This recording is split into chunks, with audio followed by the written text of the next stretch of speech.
I was born in Kenya. Family moved here when we were younger to the US. Of course, we moved to Kansas, of all places. So Kansas in the middle of winter was my first introduction to winter. I was born in Memphis. When I was younger, we moved to Detroit, Michigan. Came back to Memphis probably when I was about 8 or 9, and then from there, I was homeschooled until high school. I went to Christian Brothers. That's where I learned how to talk to people, girls included.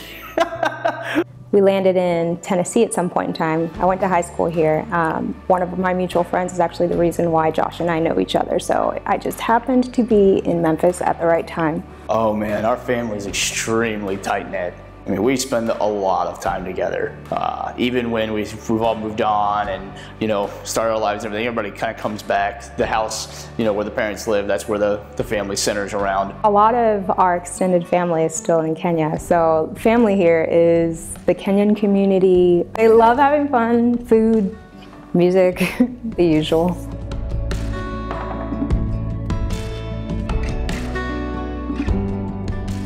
We used to go to Kim's house on Friday nights, and we would just go there. We were young single adults. We'd have a good time, right? She used to throw Friday night parties, and that's where I met him first. Brigitte was there, you know, most of the nights, just like we were all kind of floating out. And I liked her a lot longer before she liked me. Admittedly, didn't know I was going to marry him when I first met him. Didn't think he was anywhere near the person I was going to marry when I first met him. I liked her, and I tried to get her to come out with me and just hang out even. Nothing succeeded. But I'd see him every single Friday, and he was funny. He could make me laugh and relax, and it was always good seeing him, so.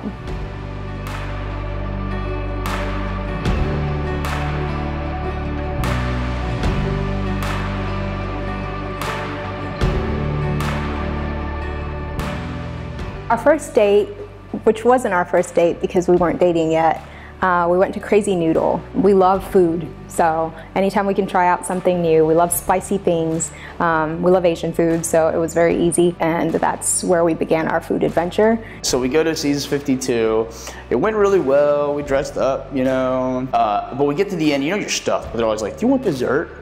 So we're like, no, we don't want dessert. She comes back, and it was such a trap. She's carrying like a little tray of shooter glasses full of different kinds of cake and pie. How can you say no at that point? So we ate that, we got stuffed, and I think we both went home. We were extremely tired, so we eventually just passed out. We have tried somewhere different as often as we can, but I don't know. Those were our first two, one unofficial and the other one official.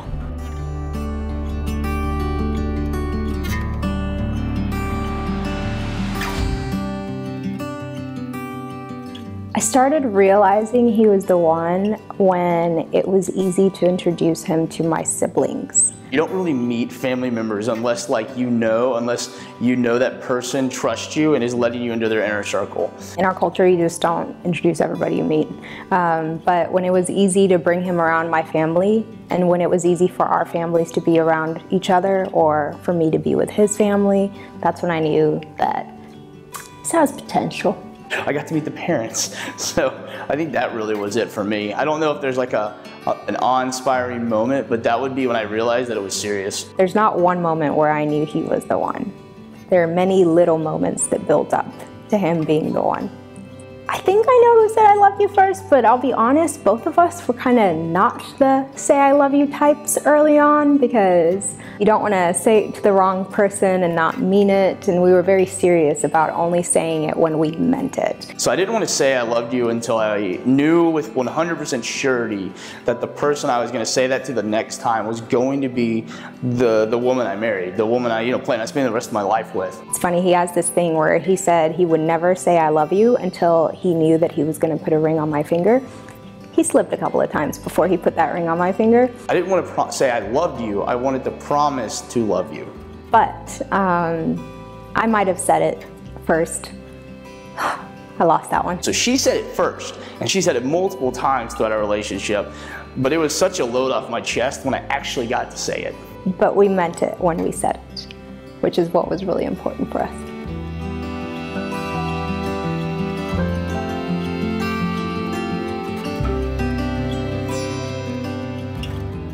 Oh, the proposal story. I love when people ask that. I asked her father a couple weeks before, and I said, hey, I want to marry your daughter. And he said, you know what, I'm going to say yes. I was like, well, that's a really odd response. And then he goes, in our culture, here's how we do it. And so he told me, and I had to bring my family, my father, my mother, my grandmother, who's the oldest one alive on our side, and he brought his family and his peers. And Brigitte and I had to state our intention to be married. And everybody had to give their piece and say yes.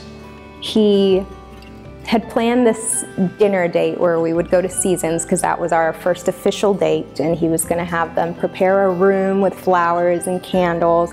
Well, anytime a man asks you, do you remember where we first went on a date? You know he's planning something, so I already knew what he was going to do. Usually I'm pretty sneaky. Maybe I'm not. I think I'm sneaky. But I found out through one of Brigitte's cousins that she had figured it out. So I called the place and I literally like nixed the whole plan, and we have a regular table now. And so we're sitting down and the waiter is coming, getting our table, and we're just doing it normally. And I know Brigitte is just expecting, she expects me to propose.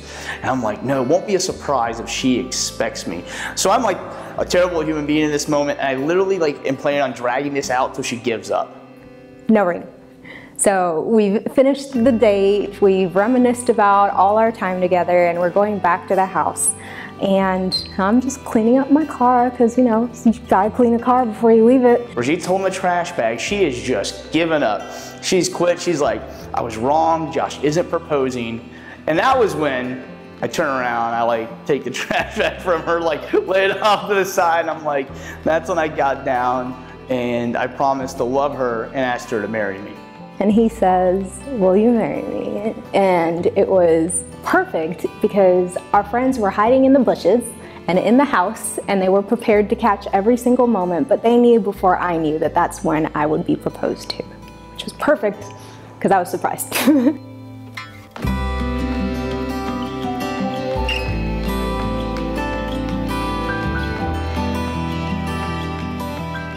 How does Josh support me? I would say in every area of my life, he finds a way to be there, to remind me that it'll all be all right, or to celebrate my wins. Brigitte is constantly there to really center me and bring me back down and say, hey, you know, maybe we should do it this way, or maybe this isn't the moment to do this. Always being there to make every experience worth it by being my rock. There's a lot of times I have right intention, maybe I go about it in the wrong way, but she's there to support me, to help me, you know, take those positive intentions and actually do, you know, apply them correctly in the right context. I'm probably the one who's gonna have the heart attacks later in life. He's not, but he makes sure that I don't have them sooner rather than later. Even if it, you know, like a tough decision, whether it's at work or life or family, you know, she's there, she's got my back.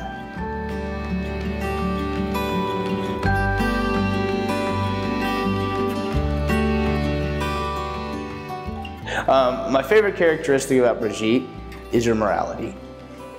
She's an extremely moral person. My favorite characteristic about Josh is just how passionate he is about everything he does. Whether we are playing board games and I am trying to win. It's just very moral in all of her decision making. And I don't know, that gives me a lot of faith in her. What drives me nuts about Brigitte is her extreme thoughtfulness. You take that concept of morality and then to somebody who's going to literally examine every situation from every different angle. I don't sleep easily, and he can fall asleep anywhere at any point in time, just like that, as soon as he decides to fall asleep, and it irritates me. And I just want to siphon the sleeping powers from him. Sometimes she wants to take the situation and examine it from every possible angle, make sure you're making the right decision. I just want to go. I just want to get whatever it is done. That, and he always has energy. I want energy all the time. So, two things, but they're good things.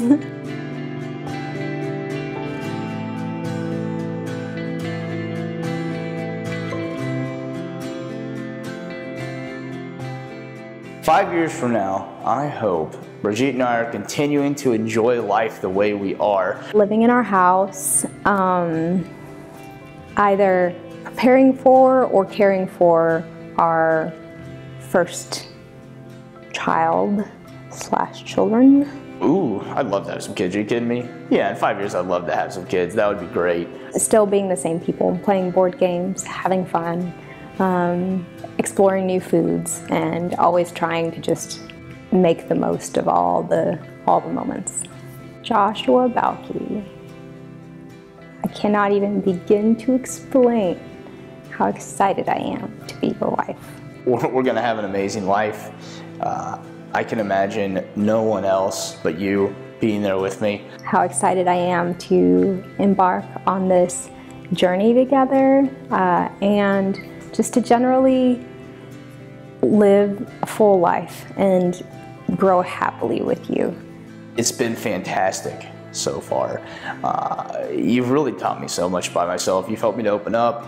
You've helped me to learn that, you know, there is always going to be somebody out there for you. There's no reason to ever quit.